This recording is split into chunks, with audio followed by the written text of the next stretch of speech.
감사 즐겨하는 생명강에 모일까. 수정같이 맑은 물이 쏟아서 흘러나네. 생명강에 모이겠네. 그 아름답고 기묘한 강에 성도 함께 다 모이겠네.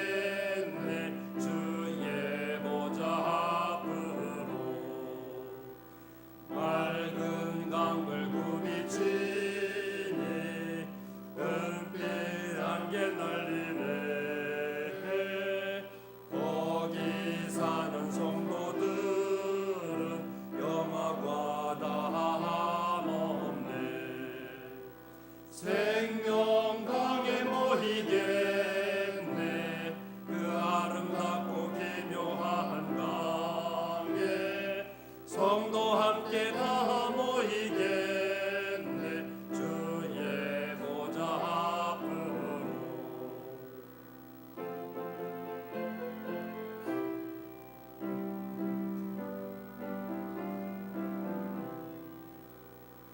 생명강에 이를 때는 순례 생활 끝나네.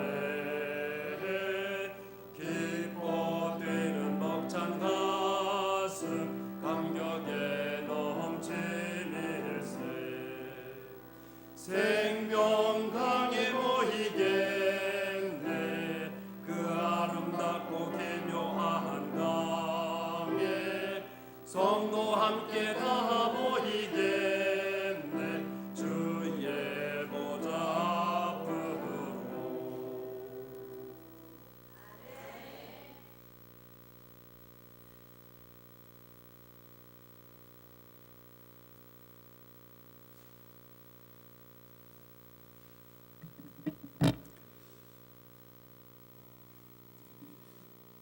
네, 5월 이 특창 순서가 새롭게 시작되는 이 저녁에 장로님들이 그 처음을 열어주셔서 감사합니다. 다음에는 한번 외워서 한번 불러보시면 어떨까 하는 생각이 듭니다. 지난 4월 22일 금요일 저녁에 저희가 찬미가 외워서 부르는 예배를 드렸습니다.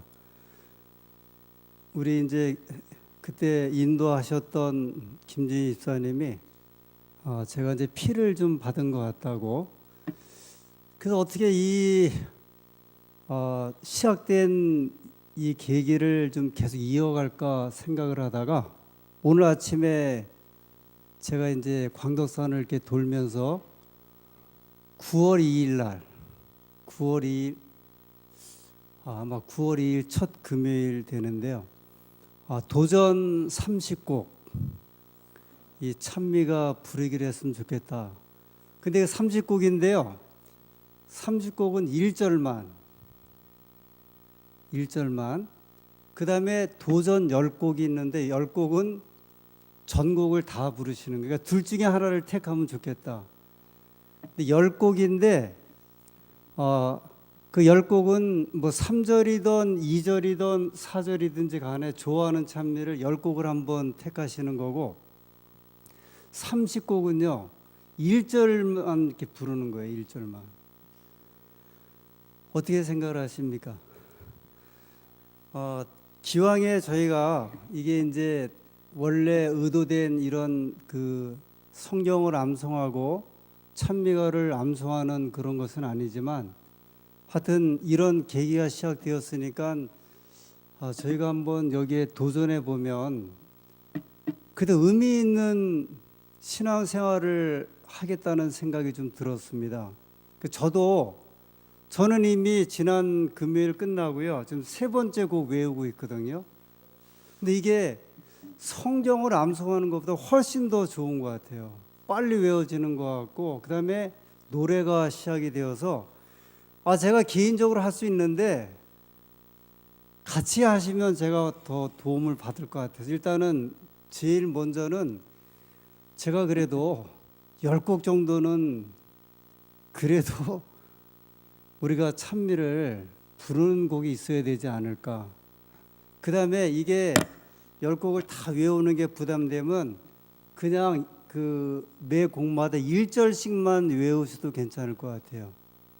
제가 전사님이 그 준비 찬미할 때 2곡, 지금 장로님들이 부르신 그 곡을 1절은 제가 하겠더라고요. 1절은. 근데 2절부터는 이제 이게 헷갈리기 시작을 하는데, 이번 기회에 한번 1절도 잘 안 되시는 노래가 많잖아요. 그러니까 찬미가 한번 이렇게 택하셔 갖고 1절만이라도 부를 수 있는 노래들 한번 택해 보시고 우리가 한번 이렇게 도전해 보시면 아주 의미 있는 그런 이 찬미가, 내 찬미가를 만드는 그 시간을 가질 것 같습니다. 저는 한 10곡 정도를 일단 찬미가 앞에 좀 뽑아놨거든요. 그래서 이거 어린아이들이 가르치는 것 같지만 찬미가 몇 첫 페이지 앞에다가 그 찬미가 몇 장하고 그 찬미가 제목을 한번 이렇게 써보세요. 그렇게 하신 다음에 하나씩 부르시고, 기왕의 이야기가 나왔으니까 저희가 지난번에 2 안식일학교에 걸쳐서 새 찬미 부르기로 했잖아요. 근데 이것도 한번 부르고 지나가면 우리가 찬미가 익히지 않기 때문에 이렇게 해주셨으면 좋을 것 같아요. 화요일과 금요일에 찬미를 지도하시는 분들하고 그 다음에 안식일 학교 때 경배와 찬양을 지도하시는 분들이 다 이렇게 좀 연결이 돼갖고 가급적이면 올해는 새 찬미가를 위주로 한번 계속 좀 불렀으면 좋을 것 같아요. 그렇게 하시다 보면 이번에 개편된 새 찬미가들을 저희가 충분히 좀 소화할 수 있다고 생각이 듭니다. 그러니까 좀 같이 협조하셔서 가급적이면 새 찬미가를 가서 부르는 순서를 가져주시고, 그 다음에 저녁에 금요일 시간에도 찬미가 예배를 드리는 것도 한번 해볼 만한 것 같아요. 적극적으로 하시다 보면 새 찬미가도 배울 수 있고 또 외워서 부를 수 있는 이런 기회가 될 것 같습니다. 어떻게 생각하십니까? 굉장히 좋은 방법이지 않습니까? 굉장히 좋은 방법인데, 그래도 우리 안산교인들은 10곡 정도는 우리가 외워서 부르는 찬미가 있다. 그래서 어떤 경우에는 이게 없어도 그냥 우리가 아주 자유롭게 찬미를 외워서 부르는 이런 교훈을 되셨으면 좋겠습니다. 자, 오늘 계속해서 예언의 신 4번째 시간입니다. 강목을 다시 새로운 것을 나눠드렸는데, 오늘은 제5장 선지자들이 다른 그룹의 사람들에 대하여 갖는 이 관계들에 대해서 이 2분야에 걸쳐서 말씀을 드리도록 하겠습니다. 첫 번째는 남 선지자들과 여 선지자들 사이에 어떤 차이가 있는가, 첫 번째는요. 그리고 2번째는 구약 선지자들과 신약 선지자들 사이에 어떤 차이들이 있는가. 여기서 조금 더 발전을 시키면 성경의 선지자들과 성경 이후의 선지자들과 어떤 차이가 있는가, 이런 것에 대해서 말씀을 좀 나누도록 하겠습니다. 유대인들이 이제 보는 그 탈무드에 구약의 선지자가 총 55명이 있다고 이야기를 합니다. 구약에. 예를 들어 예레미야, 그 다음에 사무엘, 그리고 이사야, 다니엘. 그런데 이제 55명 중에요, 남자 선자를 48명으로 구분을 했어요. 남선지자. 그리고 여선지자는 7명. 남자는 우리가 이제 성경의 편명에 나오니까 대부분 이해를 하는데, 여선지자 7명은 누구일까? 그 중에 오늘 저희가 3명의 여선자에 대해서 이제 말씀을 좀 보도록 하겠습니다. 성경에 처음 나오는 여선지자는 미리암 선지자예요. 미리암이 누구죠? 모세의 누나죠. 모세의 누나. 출애굽기 15장 20절, 21절에 이렇게 소개하고 있습니다. 출애굽기 15장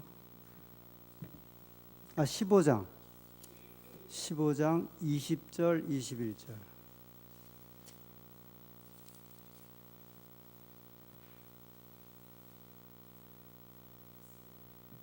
홍해를 건넌 다음에 이제 나오는 기사인데요. 15장 20절. 아론의 누이 선지자 미리암이 손에 소굴을 잡으매. 그래서 이 모세의 누이 되는 미리암을 성경은 정식으로 선지자라고 소개를 합니다.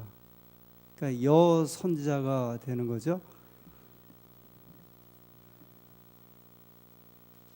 근데 미리암이 이제 그 선자의 그 직분을 했고, 그 다음에 여기에 보면은 홍해를 건넌 다음에 그 소굴을 막 이렇게 이제 치면서 이 백성들의 찬양대를 이렇게 지도하는 이제 그 모습이 소개됩니다. 그런데 이 모세의 누이 미리암이 어떻게 구체적으로 선자의 직무를 행했는지는 이제 나와 있지는 않지만 성경에 소개하는 첫 번째 여 선자가 되겠습니다. 두 번째 선자가요, 드보라 선지자예요. 이 드보라 선지자는 이 사사 시대 때 이제 봉사했던 선지자입니다.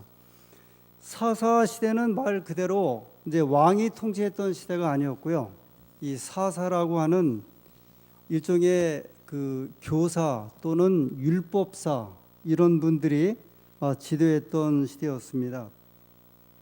이 사사 시대의 그 역사를 보면 이스라엘 백성들이 이제 어느 때에는 하나님께 헌신했다가 어느 때에는 이제 하나님께 그 배도하면서 이방 나라들의 이제 그 압제를 많이 받습니다. 이스라엘 백성이 한 20년 동안 이 가나안 족속에 의해서 이제 지배를 받아요. 원래는 이제 이스라엘 백성이 여호수아의 인도로 가나안 땅에 들어가서 가나안을 정복을 했는데 나중에는 이제 가나안 그 왕의 통치를 받습니다. 너무 힘들어 갖고 하나님께 이제 부르짖습니다. 그 하나님, 우리를 좀 살려주십시오. 도와주십시오. 우리를 지도할 지도자를 좀 제발 보내주십시오. 그럴 때 하나님께서 사사를 보내주셨는데 이 사사가 여선지자 드보라였어요. 그러니까 여선지자 드보라가요, 이 이스라엘의 평안한 때에 보내셨던 하나님의 종이 아니고 20년 동안 가나안 사람들에 의해서 지배를 받고 하나님께 막 부르짖을 때, 그러면 이럴 때 누구를 보내줘야 돼요? 남자를 그래도 보내줘야 되잖아요. 남자 지도자를. 왜냐하면 20년 동안 이방 민족의 괴로움을 겪고 있었거든요. 근데 하나님께서 이런 때 사사를 보내주셨는데 그 사사가 드보라였고, 성경에는 이 드보라가 사사면서 선지자라고 이야기를 합니다. 사사기 4장 4절의 말씀입니다.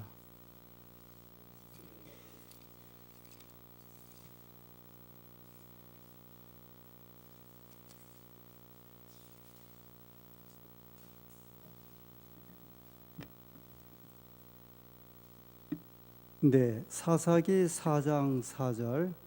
그때에 랍비도베 아내 여선지 드보라가 이스라엘의 사사가 되었는데, 하나님께서 이스라엘 백성들에게 사사가 필요해서 사사를 보내주셨는데 성경은 이 사사가 누구냐면 그때의 여자 선지자 드보라였다 이렇게 말씀을 합니다.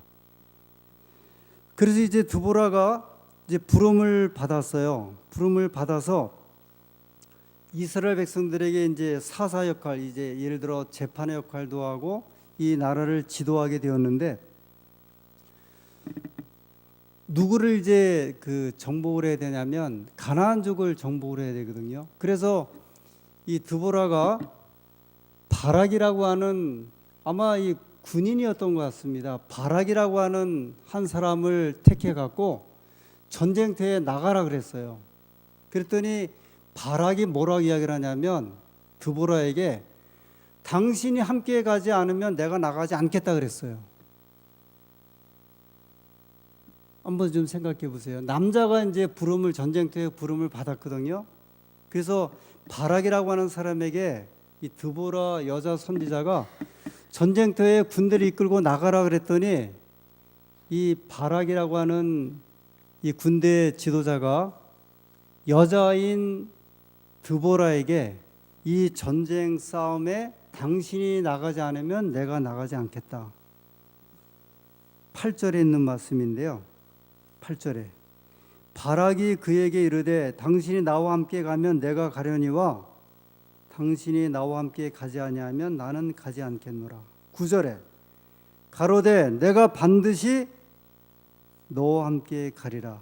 끝에 보면요. 드보라가 일어나 바락과 함께 게데스로 가니라. 결국은 전쟁에서 승리하게 돼요. 그러니 이 여자의 그 지도자라고 하는 여 선지자 드보라의 위치가 이 당시에 이 사사 시대에 이 나라에서 어떤 이제 역할을 하게 되었는지 조금 더 보면 사사기 5장 31절 사사기 5장 31절에 여호와여 주의 대적은 다 이와 같이 망하게 하시고 주를 사랑하는 자는 해가 힘있게 도등받게 하시옵소서 하니라. 그 땅이 40년 동안 태평하였더라. 이 사사시기 우리가 읽어보면 이스라엘 백성이 어느 때에는 저 블레셋 군대에게 붙잡혔다가 고생하기도 하고 그 다음에 가나안 군대에 붙잡혔다 고생하기도 하면서 굉장히 이제 어려움을 겪거든요. 그런데 여자 선지자 그 다음에 사사인 드보라가 이 사사의 역할을 할 때 얼마 동안 이 땅이 평탄했냐면 40년 동안. 왜냐하면 이 사사 시대를 성경 뭐라 말하냐면요. 자기 소견대로 행하였던 그런 시대거든요. 자기 소견이라고 하는 건 뭐냐면 지금 만약에 우리식으로 표현하면 주먹이 앞선 그런 시대예요. 만약에 내 뜻이 옳다 그러면 자기 의견을 가지고 아주 강하게 표현했던, 그러니까 굉장히 이 백성들을 지배하고 이렇게 관리하기 어려웠던 그런 시대에 여자 선지자 사사가 이 이스라엘을 통치했을 적에 얼마나 이제 평안하게 잘 이끌었는지. 예전에 그 우리 교회에 이제 여전도사가 이제 처음 이렇게 소개가 되었죠. 그게 1980 아마 3년 4년경이었을 것 같아요. 여선지자, 그러니까 여전도사 제도가 도입된 게. 그래서 이제 서울중앙교회, 그 다음에 뭐 서울 이생병원교회 이런 데 여자 전도사가 처음으로 배치를 받았어요. 근데 그때 여전도사님들이 설교할 때 거의 대부분이 원고를 이렇게 읽으셨다 그래요. 그러니까 저처럼 원고도 보면서 말도 하면서 이렇게 가르치듯이 표현하지 않았고요. 원고를 이렇게 그대로 이렇게 읽으셨대요. 혹시 왜 그런지 아세요? 남자 전도사들은 그렇게 하질 않았거든요. 원고를 보고 그 다음에 이제 여러분 이렇게 하셔야 합니다. 그러면서 강조도 하고 이렇게 막 호소도 하고 아니면은 교훈도 주고 그랬거든요. 그런데 여 전도사님들이 시간 쓸 때에는 대부분 저희가 이제 들은 소식은 원고를 공손히 써갖고 읽고 이렇게 내려오셨다 그래요. 왜 그러냐면 지금은 좀 덜한데 그때만 해도 그때가 한 30년 전 되거든요. 여자분들이 단에 서서 설교하는 것도 용납하기가 쉽지 않았는데 그걸 받아들인 데다가 여자분들 앞에 서 갖고 막 강조하거나 아니면은 책망하거나 교훈하면 그게 굉장히 받아들이기가 어려웠던 그런 시대예요. 저희 교회에 여장로 제도까지는 들어왔어요. 여장로. 이게 이제 도입된 지 아마 한 10년 정도 된 것 같거든요. 근데 이게 교회마다 지금 보편화되어 있지는 않거든요. 작년 대총회에서 이제 우리 교단의 여목사를 안수 목사를 정식으로 둘 거냐 안 둘 거냐 이제 그게 8년 거의 10년 동안 이제 그 연구 그다음에 세미나 그런 게 있었는데 지난번 대총회에서 완전 부결됐습니다. 그런데 선진국에 있는 교회에서는 대부분 찬성을 했어요. 예를 들어 미국이라든지 유럽에 있는 교회는 대부분 다 찬성을 했는데 어느 나라에 있는 사람들이 대부분 반대했냐면 제3세계나 그다음에 아시아나 아프리카나 남미. 혹시 왜 그런지 아세요? 왜 그럴 것 같아요? 아직까지도 이제 그 아프리카나 아시아 남미 같은 데에서는 여자들의 그 권위랄까 아니면은 그런 것이 남자와 같은 그런 그 어떤 자격을 주는데 굉장히 부담을 가지고 있는 나라들이거든요. 그래서 아마 모르겠어요. 다음 대총회도 이게 상정될지 어쩌면 우리 교단 안에서는 예수님 오실 때까지 여목사 그 제도가 도입되기가 가능할지 안 할지 모르겠어요. 그런데 지금 같이요 이렇게 문명이 발달하고 그다음에 이제 의식 수준이 이제 개방되고 그다음에 남자나 여자나 이제 평등하다는 입장에서 이렇게 지금 생각하는 이 시대에도 여자를 앞에 세우는 것이 쉽지 않은 세대인데 예를 들면 지금부터 약 3,000년 전에 3,500년 전에 사사시대에 자기 소견대로 이렇게 살고 표현하고 나라가 유지됐던 때에 여자가 선자가 되고 그다음에 사사가 돼 갖고 그때 집에 그 지도했을 적에 그게 가능했겠냐는 거예요. 그런데 드보라라고 하는 여선자가 세움을 받았고요. 이스라엘 역사에 보면 사사시대 때 보면 가장 평안했던 때가 어느 시대였냐면 여선지 드보라가 사사로 일했던 그런 때였어요. 세 번째로 등장하는 선자가 훌다라고 하는 선자입니다. 훌다. 이 훌다는요 요시야 왕 때의 선자였어요. 요시야 왕 하면 8살의 왕이 됐죠. 정말 이 요시야가 8살의 나이임에도 불구하고요. 어떻게 보면 정말 코올리게 같은 그런 나이였음에도 불구하고 하나님 앞에 엄청난 이제 그 개혁을 일으키는데 우상들을 이제 다 없앱니다. 그다음에 유월절을 지켜요. 그리고 그때까지 성전이 이제 완전히 황폐화돼 갖고 성전에 사람들이 출입을 안 했어요. 그런데 이 요시야 왕이 명령을 내리기를 이 성전 청결을 하라. 그래갖고 성전에서 막 이제 청소를 하는데 뭐를 발견하냐면 율법책을 발견해요. 근데 율법책이 모세오경입니다. 그 모세오경 가운데 신명기서를 발견해갖고 신명기서를 서기관 사반에게 갖다주고 사반이 이 서기관 사반이 이제 지금으로 말하면 성경이에요. 이 신명기서를 읽어요. 이 신명기서는 모세가 이스라엘 백성들이 광야 생활하다가 가나안 들어가기 전에 마지막으로 유언했던 이제 그 말씀이잖아요. 유명한 것이 뭐냐면 축복과 저주에 대한 말씀인데 너희가 하나님 말씀을 잘 순종하면 축복을 받고 하나님 말씀을 거절하면 저주를 받고 이제 그 유명한 말씀이죠. 근데 이 말씀을 읽어주니까 왕이 아주 괴로워해요. 아주 괴로워하면서 열왕기하 22장 13절. 열왕기하 22장 13절.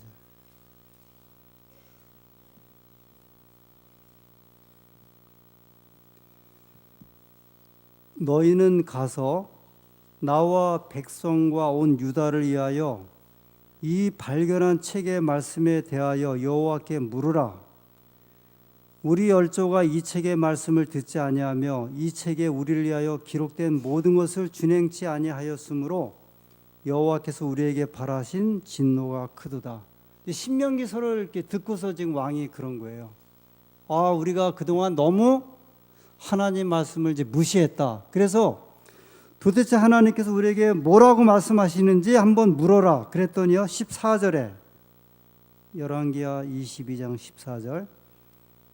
이에 제사장 hil기야와 또 아히감과 악볼과 사완과 아사야가 여선지 훌다에게로 나아가니. 자, 이제 왕의 명령을 받고요, 신명기서를 읽고 왕이 감동을 받았어요. 이 신명기서의 말씀을 보니까 이 백성들이 왕을 포함해서 하나님께로부터 이제 벗어났거든요. 큰일 났다 싶어서 하나님의 말씀을 들어야겠다. 그래서 사람들을 보내요. 근데 누구에게로 갔다 그랬어요? 여선지자 훌다. 그런데 흥미로운 것은요, 이때에 어느 선자가 봉사하고 있었냐면 어느 선자일 것 같아요? 이때 에레미야 선자가 선자를 봉사를 하신 지 5년이 지났을 때예요.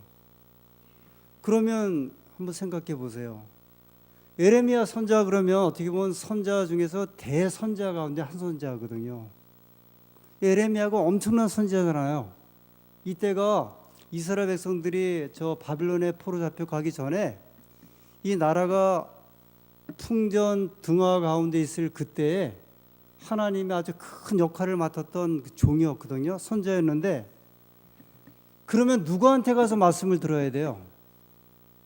에레미야 선자에 가서 말씀을 들어야 되는데, 이때 이 궁에 있던 신하들이 누구에게로 갔냐면 훌다에게로 가고 하나님 말씀을 들어요.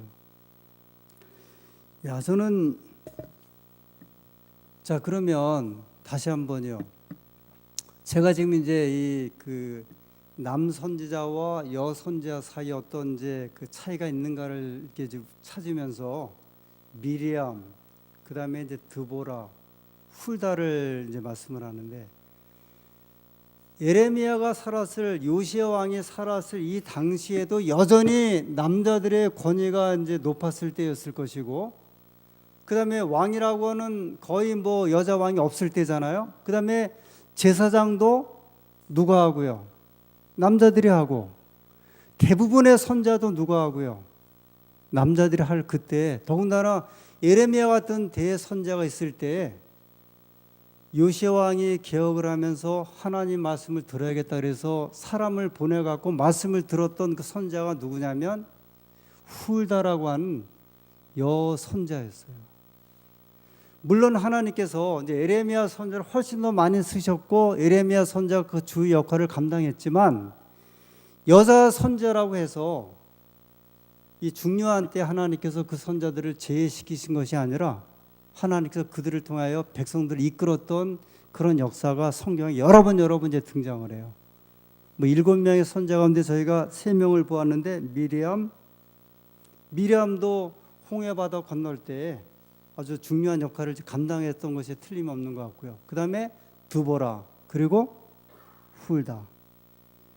이제 구약에 등장하는 여선지자 3명을 살펴보았는데, 남선자들과 비교해서 여선자이기 때문에 어떤 차이점을 두거나 그럴 필요가 전혀 없습니다.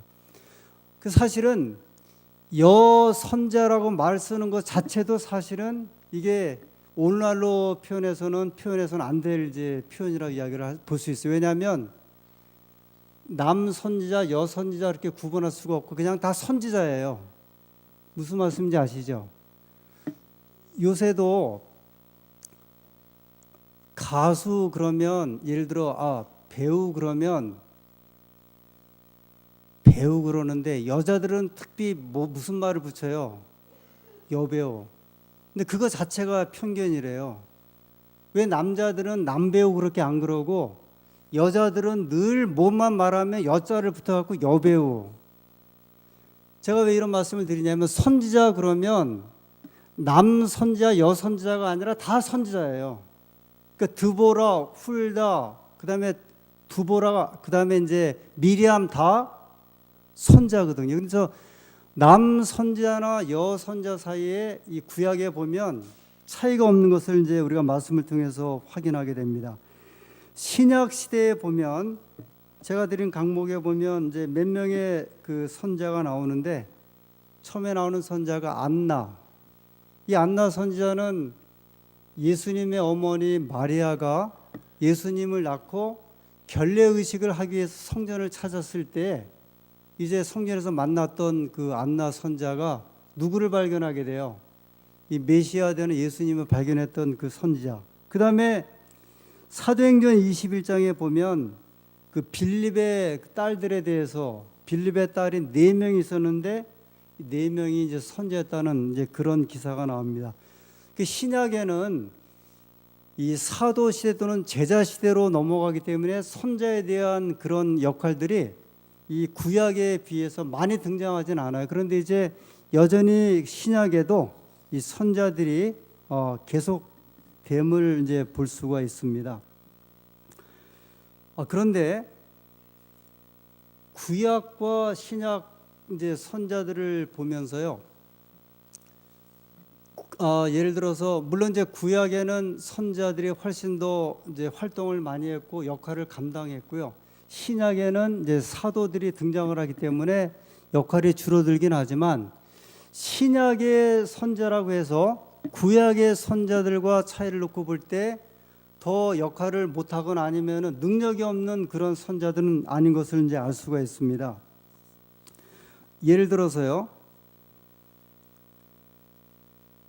구약과 신약 사이에 우리가 보통 이제 이 구약의 마지막 책이 말라기서죠. 말라기서고요.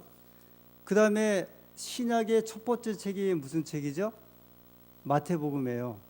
저희가 여기 이렇게 보면 말라기서하고 이 마태복음하고는 이제 한 장의 차이인데, 그런데 신약에서의 첫 번째 선지자는 신내 요한이에요.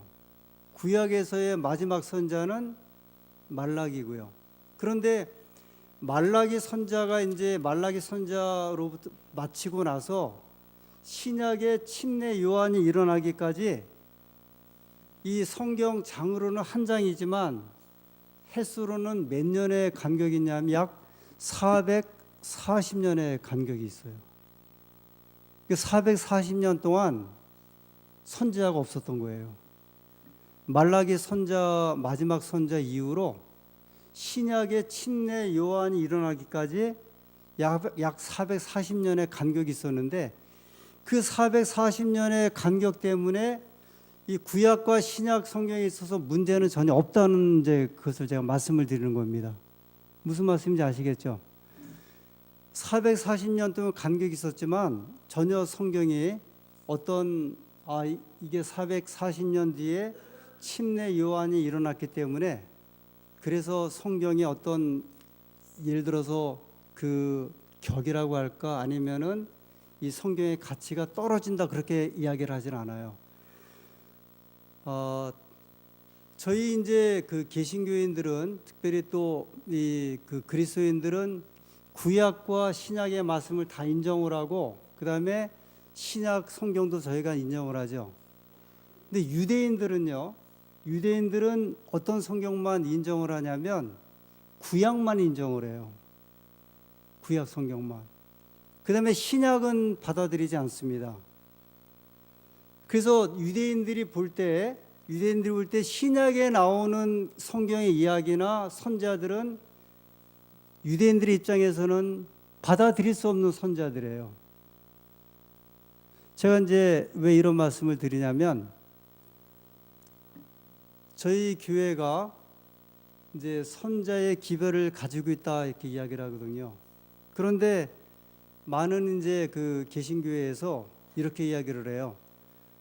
성경의 선자는 또는 성경의 기별은 무엇으로 끝났다 그러냐면 요한계시록으로 이제 끝났다 이야기를 해요.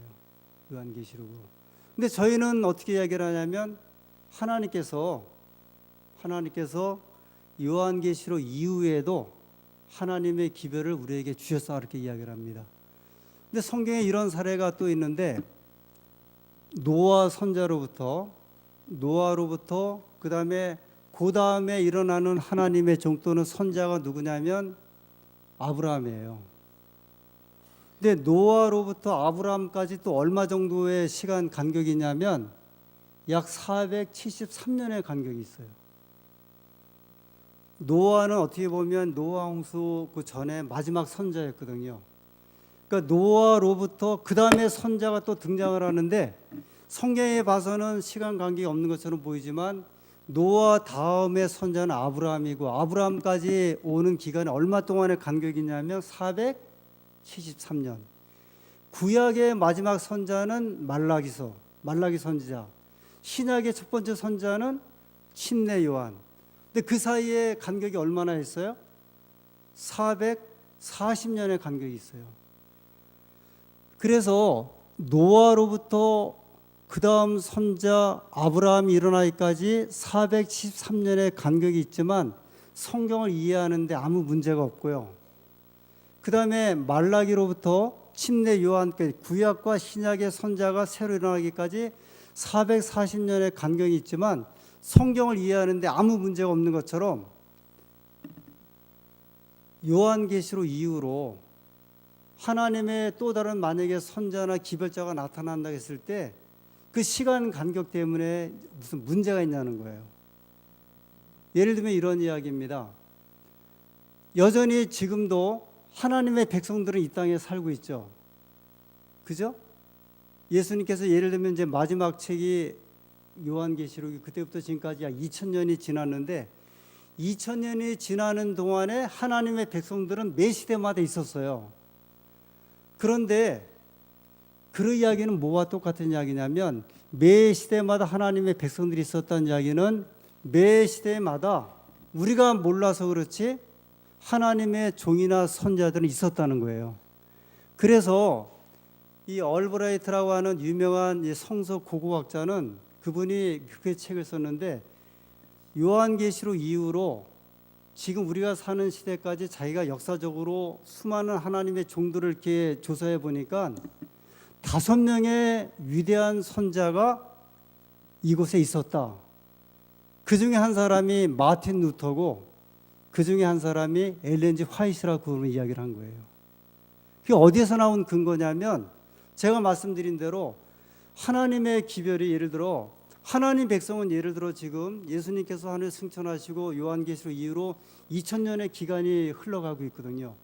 이 기간 예를 들어서 성경 역사 4000년이란 기간 동안에 하나님의 선자나 종을 끊임없이 보냈던 하나님께서 가장 중요한 마지막 2000년의 기간 동안에 하나님의 종이나 기별을 안 주시겠냐는 거예요. 그래서 그 기별 가운데 한 기별자가 누구냐면 하나님께서 저희 교회에 주신 엘렌 G 화이트이 이 시대에 주신 하나님의 종이라고 하는 사실을 저희가 이 말씀을 통해서 이제 확인을 하게 되는 거죠. 다시 한번 이제 이 말씀을 좀 정리를 드리면 남 선지자와 여 선지자 사이에 성경에서는 성에 대한 어떤 차이가 없었다는 거예요. 물론 숫자가 많지는 않았지만 하나님께서 그 선자들을 세웠을 적에 예를 들어 미리암이라든지 드보라, 훌다 같은 선자를 세우셔서 역할을 감당하게 하셨고요. 그 다음에 구약에 나타났던 선자든지 신약에 나타났던 선자든지 하나님께서 그 선자 사이에 편차를 두지 않으셨다는 거예요. 그렇다고 하면 성경 이후로 이제 요한계시록 이후로 이제 하나님 말씀이 공식적으로는 우리에게 끊어진 것처럼 보이지만 하나님께서는 역사를 통하여 하나님의 종들을 보내주셨고 그 중에 한 선자를 우리에게 허락하셨는데 그 선자의 기별을 통해서 우리가 하나님 말씀을 받고 이해하는 이런 백성들이라고 말씀을 하셨습니다. 그래서 저희들이 이제 뒤에 한번 이렇게 그 나중에 소개를 드리겠지만 저희 교회의 그 선제의 기별을 이제 가지고 있음에 대해서 이 비편을 이렇게 많이 이렇게 합니다. 저희 교회를 이단이라고 하는 이제 그런 면에서 비평을 할 때 선자가 이제 있는 교회, 뭐 선자가 있다고 하는 교회. 그런데 또 그 중에서도 어떤 선지자면 여선자라고 하는 것 때문에 또 이제 더 가치를 이렇게 더 평가를 떨어뜨리려고 하는 이제 그런 게 좀 있어요. 지난번에 우리 이명찬 집사님이 이제 밴드를 통해서도 좀 올려주셨는데 지난 4월에 저 대방동에 있는 공군회관에서 신학 사상 검증학회에서 이제 포럼을 마지막으로 하면서 저희 교회에 대한 이제 그분들이 연구한 걸 이렇게 발표를 했죠. 이분들이 아마 거의 한 3년 동안 이제 그 3번에 걸쳐서 포럼을 하고 연구를 하고 이제 발표를 했는데 그 내용은 잘 아시는 것처럼 이 제7 안식일 예수 이름 교회는 이단이 아니다. 이제 그런 것을 이분들이 공식으로 이제 발표를 하셨어요. 그런데 이제 그 중에 그 포럼에 제가 참석해서 한 분이 이제 이런 표현을 하셨는데 왜 안식일 교회가 이제 이단이라고 하는 소리를 듣는가? 이제 그런 여러 가지 이렇게 좀 나름대로 이렇게 이유를 설명하는 것 중에 한 가지가 뭐가 있냐면 이 선자가 있는 이제 그 교회라고 하는 그 관점이에요. 선자가. 그런데 제가 이 첫 시간에 이제 말씀드린 대로 여러분 만약에 이제 이 교회가 어떤 교회가 옳으냐 그러냐를 떠나서 예를 들어서 장로교회 또는 뭐 감리교회, 침례교회에 선지자가 있다고 하면 선지자가 없는 교회 입장에서 볼 때는 굉장히 부러워할 만한 거잖아요. 그죠? 굉장히 이제 부러워할 만한 거거든요. 예를 들어서 그 여의도에 있는 그 순복음교회에 그 조영기 목사님 있다는 사실이 굉장히 이제 순복음교회로서는 자랑스러운 일이고 바깥에 있는 교회에서 볼 때에는 굉장히 이제 부러운 일이거든요. 사실은 그 한 사람이 70만 명의 신자를 만든 이제 그런 교회니까 굉장히 이제 부러운 거거든요. 근데 또 잘못 생각을 하면 굉장히 좀 시기에 질투할 만한 일이거든요. 한 사람이 70만 명을 이렇게 신자를 만들 수 있는 교회를 가지고 있다. 그런데 제7일 안식일 예수이름 교회가 이제 안식이라는 걸 가지고서 이제 옳다고 하고 마지막 교회라고 하고 이제 남은 교회라고 하는데 이 교회를 이렇게 보니까 뭐를 가지고 있냐면 선지자를 또 가지고 있거든요.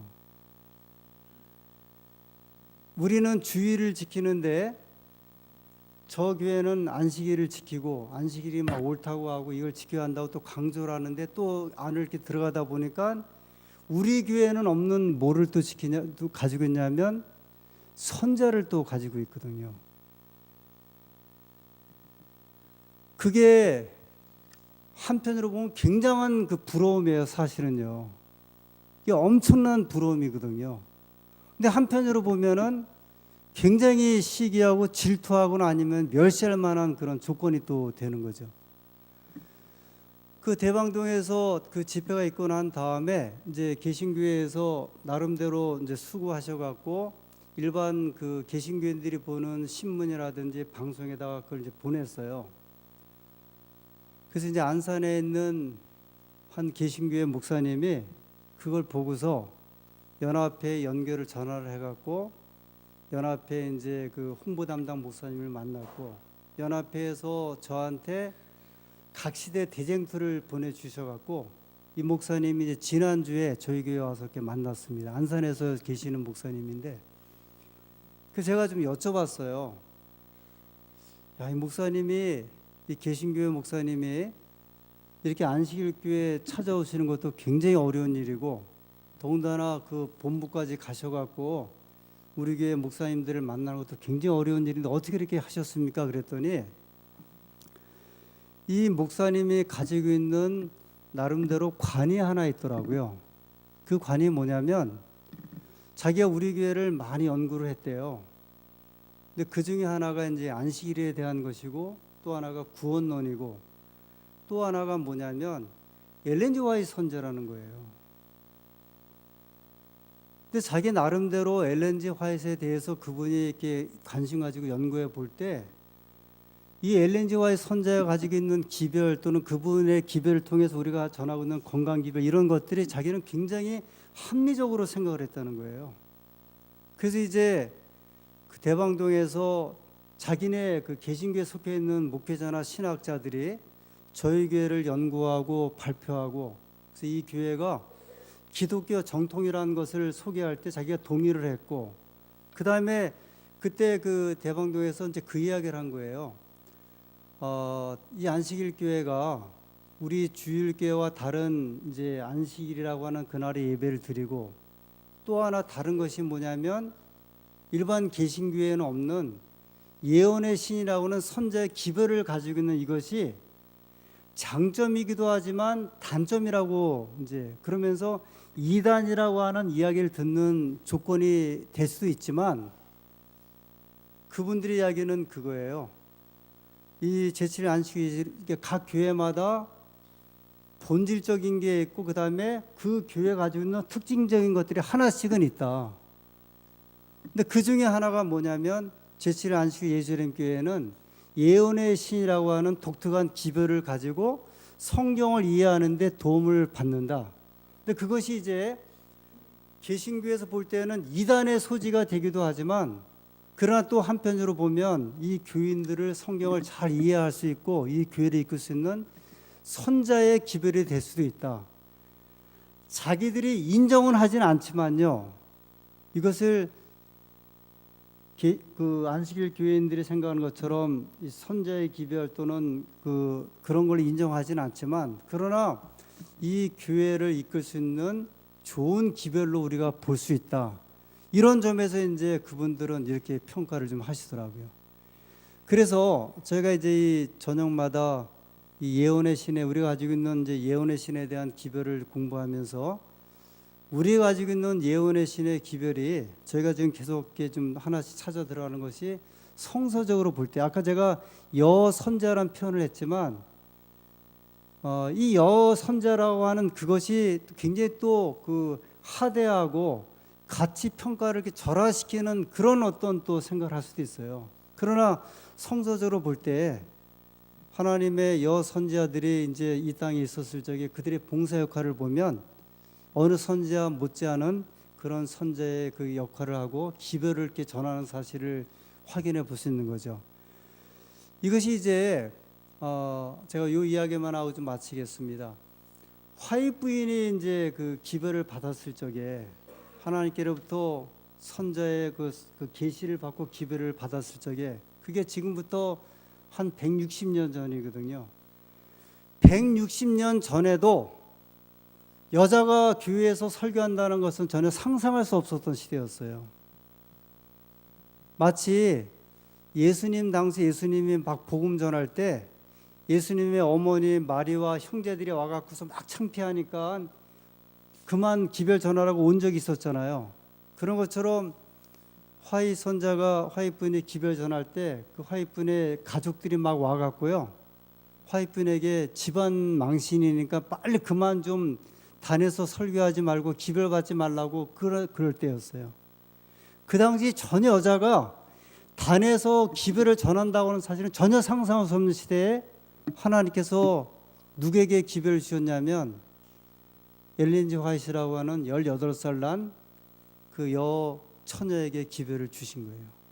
물론 이제 그 앞서서 2명의 남자가 기별을 받았지만 그들이 거절하기 때문에 하나님께서 엘렌 하몬이라고 하는 여자를 택해 갖고 이 기별을 주신 거거든요. 그러니까 화이 선자가 기별을 받을 때에도요, 여자가 기별을 전한다는 사실은 전혀 생각할 수 없었던 시대에 하나님께서 이 엘렌 화이트를 통해서 기별을 전하게 하셨고, 나중에는 2만 명을 앞에 놓고 이 공중 강연을 하는 아주 유일무이한 미국 역사에, 그래서 이제 뭐 이게 루머이긴 하지만 미국 $20짜리 지폐에 엘렌 G 화이트이 이제 초상으로 들어갔다고 나온 말이 이렇게 루머가 돌 정도로, 그러나 사실은 이 엘렌 G 화이트의 어떤 기별이나 역할들은 우리가 종교적인 문제뿐만이 아니라 일반 사회적으로 아니면은 의료적인 면에서 볼 때 아주 탁월한 기별을 가진 기별자임에 틀림없기 때문에 하나님께서 이 기별을 주신 것을 감사하고, 저희들이 이 기별의 의미를 저희가 이 선자에 대한 말씀을 읽을 때마다 더 깊이 새기시는 그런 교우님들 되셨으면 좋겠습니다. 우리 그 청년들이 물론 전에도 안식 오후에 그 예언의 신을 이제 읽고 또 토론하는 이제 그런 시간들을 가졌다는 이야기를 들었었고요. 특별히 제가 예언의 신을 이렇게 또 말씀을 드리고 공부하면서 이 청년들이 이번 기회에 정로의 계단을 한 번은 좀 읽자, 그래서 이 정로의 계단을 읽기 시작했다는 말씀을 들었습니다. 제가 이제 그 이야기를 듣고, 그러면 나도 이번에 그 예언의 신에 대해서 말씀을 전하면서 예언의 신을 좀 한 권을 좀 택해서 읽었으면 좋겠다 생각을 해서 이 가려 뽑은 기별 3권을 제가 읽게 되었습니다. 근데 가려 뽑은 기별 3권에 보면 처음부터 무슨 이야기가 시작되냐면, 화이트 부인이 내가 하나님께로부터 어떻게 영감을 받아서 이 예언의 신의 기별을 쓰게 되었는지, 이것을 이분이 이제 그 소개하는 내용이 시작되더라고요. 그 다음에 영감에 관한 부분을 주시면서 기별이 소개되어서 제가 이 예언의 신에 대한 기별을 읽으면서 굉장히 적절한 책을 좀 택했다 생각을 했습니다.